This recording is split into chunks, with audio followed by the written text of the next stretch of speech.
চলতি বছরের পুরো মৌসুমে অতিবৃষ্টি ও পাহাড়ি ঢলে ক্ষতিগ্রস্ত নেত্রকোনার কৃষকদের জন্য সরকারের দেওয়া কৃষি ভর্তুকির তালিকা নিয়ে উঠেছে অনিয়মের অভিযোগ। প্রকৃত ক্ষতিগ্রস্ত কৃষকদের বাদ দিয়ে প্রভাবশালী ও অযোগ্য ব্যক্তিদের নাম অন্তর্ভুক্ত করা হয়েছে এমন দাবি করছেন কৃষকরা।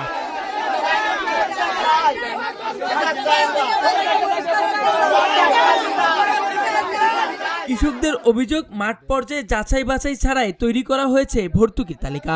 এতে ক্ষতিগ্রস্ত অনেক কৃষক সরকারি সহায়তা থেকে বঞ্চিত হয়েছেন। তারা আমরা ফসল যে মার গেছে কইছে সরকার ভর্তুকি দিব, এখন আমরা যারা ফসল নষ্ট হয়েছে আমরা তো কোনো কাঠ পাইছি না, এই ভর্তুকি আমরা পাইছি না। আমি কিন্তু কাঠ পাইছি না। আমি 20 কাঠা জমি থেকে অনেক ফসল আমি কানতাছি, এখন পর্যন্ত আমার ঘরে এক মণ ধানও নাই।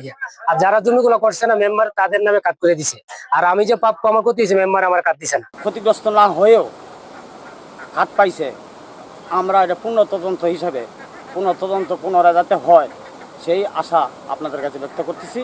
এ নিয়ে জেলার বিভিন্ন এলাকায় মানববন্ধন, বিক্ষোভ এবং প্রশাসনের কাছে লিখিত অভিযোগ দিয়েছেন ভুক্তভোগীরা। কৃষি বিভাগের তথ্য অনুযায়ী জেলার প্রায় ৭৮,০০০ কৃষকের ১৬,০০০ হেক্টর জমির ফসল ক্ষতিগ্রস্ত হয়। ক্ষতি পুষিয়ে নিতে ত্রাণ ও পুনর্বাসন অধিদপ্তরের মাধ্যমে ৪০,৪০০ কৃষকের জন্য কৃষি ভর্তুকির বরাদ্দ দেওয়া হয়েছে। আমরা কাছ থেকে আইডি কার্ড নিছে, এই যে আমরা খাদ দিব, আমরা তো এই আশায় আছি যে খাদ দিব। খাদ আমরা পাইলাম না, যারা পাওয়ার কথা না হেরা পাইছে। এই লাগিয়ে আমরা তারার দি দেখি এখন আমি বলছি কি আমরা জমি তো লইছে, আমরা কাঠ পাইছি না, তারা কেমনে পায়। আমি চাই যারা গরিব নির্ধান্ত, যারা 10 কাঠা জমি তলাইছে, যারা 5 কাঠা জমি তলাইছে, এরা এডিউরে বৃত্তি, এডিউরে বেতনে সারা বছর একটা বছর বেতনে ফাড়ি দিয়ে এডিউরে বেতনে 1 বছর চলে। যারা জমি 10 কাঠা 20 কাঠা তলাইছে এরা দিব ফাঁক, আমার দরকার নাই। কিন্তু এর ভিতরে যে সিন্ডিকেট হয়েছে, সিন্ডিকেটটা বাড়ার জন্য তা আপনার কাছে আমি বিষয়টা জানাই লিছে, সরকার এটা চিন্তা ধারণা করবো। যারা প্রকৃতপক্ষ কৃষক তাদের সরকার যে অনুদান দিতেছে, অনুদানের এই তালিকায় তাদের কোনো নাম আসে নাই। আর যাদের নাম আসছে তারা প্রকৃতপক্ষেই তারা কৃষক না। তারা কেউ ঢাকা থাকে, কেউ চট্টগ্রাম থাকে, তারা বিভিন্ন জায়গায় থাকে। তারা হচ্ছে গিয়ে ওই কার্ডের মালিক। এখন আবেদন করছে, অভিযোগ করছি বরাবর আবেদন করার পরে আমাদের কাছে বিভিন্ন জায়গা থেকে হুমকি দামকি আসতেছে। যে অভিযোগ করছে ওনার হচ্ছে গিয়ে ওবায়দুল চেয়ারম্যান, মাহাবুর শেখ যুবদলের সাংগঠনিক সম্পাদক খান ইউনিয়নের, এরপরে শাহজাহান কবির আমাদের 9 নং ওয়ার্ডের যে সভাপতি যুবদলের রিপন মিয়া, তারা বিভিন্ন জায়গা থেকে বিভিন্ন জনে অভিযোগ। না ভাইয়া যারা ক্ষতিগ্রস্ত হয়েছে এরা না ভাইয়া পাইছে অন্যজনে। আমরা এখন চাই যে সঠিক তদন্ত হইয়া সঠিক কৃষকরা ক্ষতিগ্রস্ত পরিবারে পাওয়ার জন্য আমরা আবেদন। তবে তালিকা প্রকাশের পরই শুরু হয় বিতর্ক।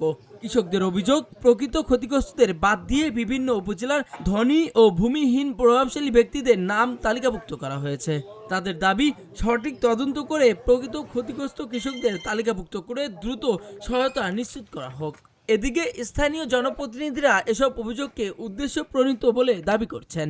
এই সরকারের প্রতি বিরূপ আচরণ করে সরকারের মহৎ কাজগুলোকে নস্যাৎ করার জন্য, মানুষের কাছে সেটাকে দৃষ্টিকটু করার জন্য একটা বট বাহিনী, যাকে বট বাহিনী বলে বা ষড়যন্ত্রকারী ফেসিবাদের দূষক যারা, তারা প্রত্যেকটা ইউনিয়নে নানা রকম মানববন্ধন, অপপ্রচার, ব্যানার, ফেস্টুন ইত্যাদি দিচ্ছে। এটা আসলে প্রকৃতপক্ষে এরা যারা ফেসিবাদ, যারা বট বাহিনী, তারাই এই সমস্ত কাজ করছে। সাথে আমাদের দলের কিছু স্বার্থবাদী মহল যারা স্বার্থে আঘাত করছে, তারাই এটার সাথে ষড়যন্ত্র করছে।